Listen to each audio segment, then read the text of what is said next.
close till I get up. Time is barely on our side. I don't wanna waste. Hello बच्चों, Hindi study point में आपका स्वागत है। आज हम पढ़ेंगे सर्वनाम। सर्वनाम से पहले हमने संज्ञा की है, जिसका आपने बहुत अच्छा रिस्पॉन्स दिया। सर्वनाम शब्द को पहले समझेंगे बच्चों। सर्वनाम का इंग्लिश में कहते हैं प्रोनाउंस। और सर्व का मतलब देखिए कि सर्व का मतलब होता है सब, नाम का मतलब हो गया संज्ञाओं, यानी संज्ञाओं के स्थान पर जो शब्द का प्रयोग किया जाता है, सभी संज्ञाओं के नाम के स्थान पर जो प्रयोग होता है उसे सर्वनाम कहते हैं। अब यहाँ इसकी परिभाषा डेफिनेशन समझेंगे। वाक्यों में संज्ञा की पुनरावृत्ति बचाने के लिए संज्ञा के स्थान पर जिन शब्दों का प्रयोग किया जाता है वह सर्वनाम कहे जाते हैं। अब पुनरावृत्ति मतलब बारी बारी जो शब्द संज्ञा क्या है उसे बचाने के लिए जो जिस स्थान पर शब्दों का प्रयोग किया जाता है उसको सर्वनाम कहते हैं।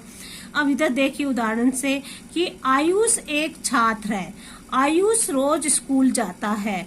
तो आयुष क्या है? आयुष तो हो गया संज्ञा, ठीक है, लेकिन इसको रोज रोज प्रयोग करने से, बारी बारी आयुष का शब्द का प्रयोग होने से ये अच्छा नहीं लग रहा। तो इसको ऐसे हम कहेंगे कि आयुष एक छात्र है, वह रोज स्कूल जाता है।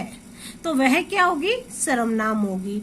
अब इधर देखो बच्चों कि गीता गाना गाती है। गीता क्या है? संज्ञा है।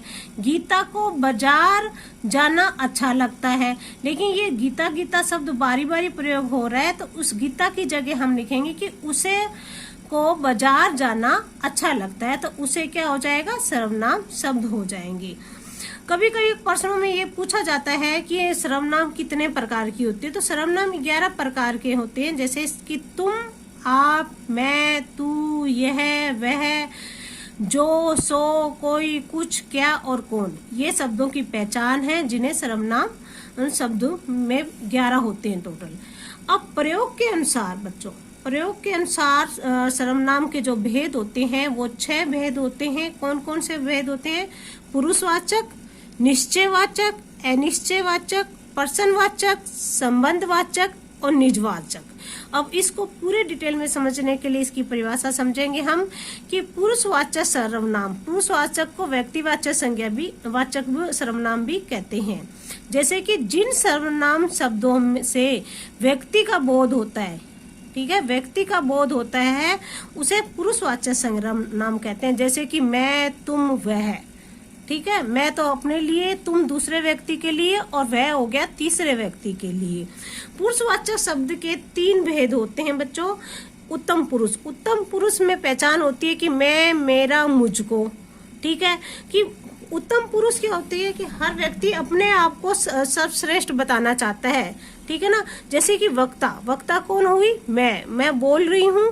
तो वक्ता या बोलने वाला व्यक्ति अपने नाम के स्थान पर जिन सर्वनाम शब्दों का प्रयोग करता है वह उत्तम पुरुष कहलाता है। क्योंकि कभी कभी परीक्षा में यह पूछा जाता है कि कौन सा पुरुष है, उत्तम पुरुष है कि मध्यम पुरुष है कि अन्य पुरुष है। तो उसमें जब वक्ता अपने लिए बात कर रहा होता है तो वो उत्तम पुरुष कहलाएगा और इसकी पहचान है कि मैं, मेरा, मुझको। दूसरा आता है मध्यम पुरुष। मध्यम पुरुष में होता है कि तुम और तुम्हारा, ये पहचान है इसकी। जैसे तुम मेरे साथ आ जाओ।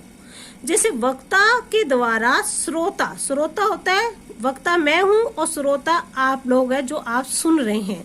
वक्ता के द्वारा श्रोता के नाम के स्थान पर जिन सर्वनामों शब्दों का प्रयोग किया जाता है वो मध्यम पुरुष कहलाते हैं।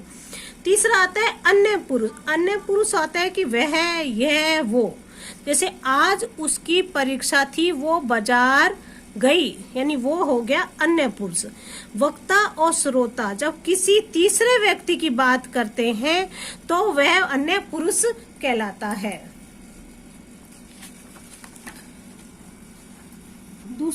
दूसरा है निश्चयवाचक सर्वनाम। वह सर्वनाम जो किसी बात और वस्तु का बोध निश्चय भाव प्रकट करे वे निश्चयवाचक सर्वनाम कहलाते हैं। जैसे कि वह, यह, वह।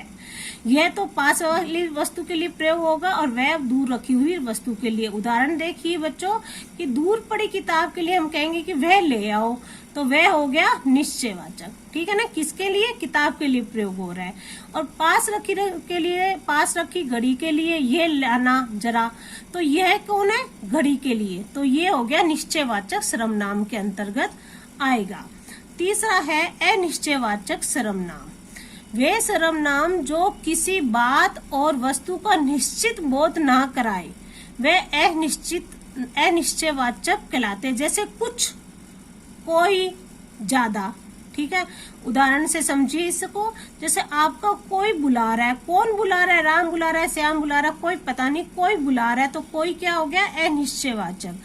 बच्चों के लिए बाजार से कुछ ले आना, क्या लाना? कुछ नहीं पता। जैसे हम कहते हैं कि बाजार से चॉकलेट ले आना, आइसक्रीम ले आना, तो वो निश्चित हो गया। लेकिन कुछ भी ले आना तो वो क्या हो गया? अनिश्चयवाचक सर्वनाम हो गया। चौथे से आती है सर्वनाम पर्सनवाचक सर्वनाम। जिन सर्वनाम शब्दों का प्रयोग पर्सन के लिए किया जाता है, यानी पर्सन से लिए जाता है, और सबसे बड़ी पहचान होती है इसके पर्सनवाचक चिन्ह, वह पर्सनवाचक सर्वनाम कहलाते हैं। जैसे कि कौन, क्या, कब, कौन सी। अब इसको उदाहरण से समझेंगे कि मेरे साथ कौन चलेगा, कौन हो गया? पर्सनवाचक। कौन है वहां, सामने आओ।